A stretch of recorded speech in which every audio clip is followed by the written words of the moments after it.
A brow lift operation describes any operation that will alter and lift the position of the brow. It may be indicated because someone's brows have dropped and are giving them a very heavy appearance. It may also be indicated because someone is constantly raising their brow in order to mitigate and to avoid that heavy brow position. And if in that circumstance someone has an eyelid lift, for example, the brow may then descend afterwards. And without a brow lift, that can impact on the overall outcome of the person's surgery. And finally, a brow lift may be indicated in some people to change the shape of the brow into a more desirable or open shape. Broadly speaking, there are three approaches to lifting the brow. The gold standard nowadays tends to be the endoscopic brow lift, in which several incisions, usually here, here and one in the middle, are made in the hairline, and using endoscopes or telescopes and cameras go in to elevate the forehead skin and the deeper tissues in order to mobilize the brow, which can then be lifted and fixed to points up here. Other approaches include a lateral temporal lift, which is an excellent operation just with a scar here on either side to lift the tail of the brow and open up the outer brow. And finally, for certain people, a direct brow lift can offer excellent results. This is something that can be done under local anaesthetic and literally has a scar hidden within the upper margin of the hairline that can allow the brow to be reshaped or repositioned directly, as its name implies. The advantage of an endoscopic brow lift or a lateral temporal lift really comes down to the fact that their scars are hidden in the hairline. Of course, that's not such a benefit if you have a high hairline or a receding hairline.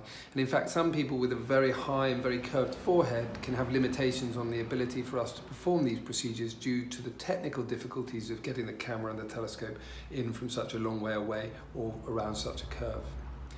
The disadvantage of a direct brow lift, however, is the visible scar that is there that heals very well and usually appears like another forehead line or forehead crease, but it does have the advantage of A, being done under local anaesthetic, and B, having a much more direct and therefore powerful and predictable approach to lifting and reshaping the brow.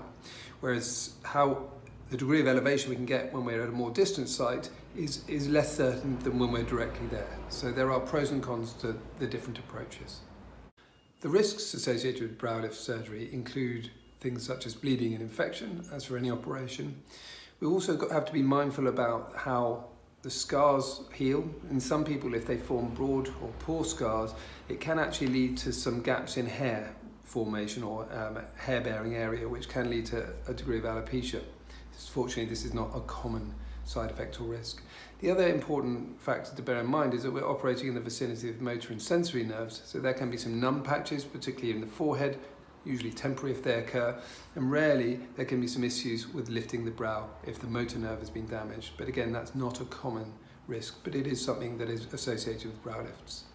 Finally, we all think about symmetry, and whilst none of us have perfect symmetry and most of us will be aware of differences between our left and right brows, there will inevitably be a degree of asymmetry afterwards, and that's important to understand and accept before going ahead with this sort of surgery. Brow lifting has been estimated to last around 5 years with the most comprehensive studies that have been done. And really what that means is after the brow lift, 5 years later or so, your brow will still be in probably a better or similar position to that at the time you had your surgery in the first place. We all age at different rates and our facial shape changes at different rates, so that will vary between individuals. And a large part of that is due to our skin quality, our genes, our history of smoking and sun damage, but also how corrugated effectively the brow was to start with. The tighter the brow effectively at the beginning, the more sustained that lift will be, whereas someone with a very loose brow with lots of corrugations on their forehead is probably going to have an outcome that doesn't last quite as long as the former group.